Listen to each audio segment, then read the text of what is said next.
Hi hello അപ്പോൾ പോന്നൂസ് ഞാനും കൊണ്ട് ഒരു ഫ്ലവർ ബൊക്കറ്റ് ഉണ്ടാക്കുന്ന വീഡിയോ ആയിട്ടാണ് വന്നിട്ടുള്ളത്. ഇതുപോലുള്ള ഒരു ഗിഫ്റ്റ് ആയിട്ടാണ് ഉണ്ടാക്കാൻ പോകുന്നത്. അപ്പോൾ അതിന് വേണ്ടിയിട്ട് രണ്ട് വ്യത്യസ്തങ്ങളായിട്ടുള്ള രണ്ട് കളർഫുൾ പേപ്പർ എടുത്തിട്ടുണ്ട്.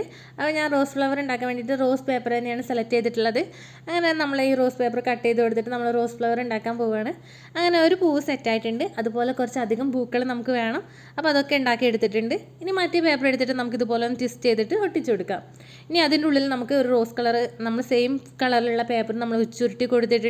ഇനി ഈ ഒരു ഗ്യാപ്പിൽ ഫുള്ളായിട്ട് നമ്മൾ ഉണ്ടാക്കിയിട്ടുള്ള റോസ് ഫ്ലവർ ഒട്ടിച്ചു കൊടുക്കുക. അപ്പം നമ്മൾ അടിപൊളിയായിട്ടുള്ള ഒരു ഗിഫ്റ്റ് ഐറ്റം തയ്യാറായിട്ടുണ്ട്.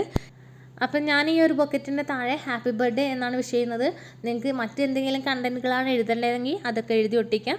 അപ്പോൾ ഒരു കുഞ്ചലം കൂടെ ഒട്ടിച്ചതിന് ശേഷം നമുക്ക് അതിൻ്റെ മുകളിൽ നമ്മുടെ വിഷസും കൂടെ അറിയിക്കാം. അപ്പോൾ വീഡിയോ ഇഷ്ടപ്പെട്ടിട്ടുണ്ടെങ്കിൽ ലൈക്ക് ചെയ്യുക, ചാനലൊന്ന് സബ്സ്ക്രൈബ് ചെയ്ത് സപ്പോർട്ട് ചെയ്യുക. അതുപോലെ തന്നെ മറ്റു കൂട്ടുകാർക്ക് കൂടെ ഒന്ന് ഷെയർ ചെയ്ത് കൊടുക്കുക. പുതിയൊരു വീഡിയോ ആയിട്ട് വീണ്ടും കാണാം. അതുവരേക്കും ലവ് യു, ബൈ.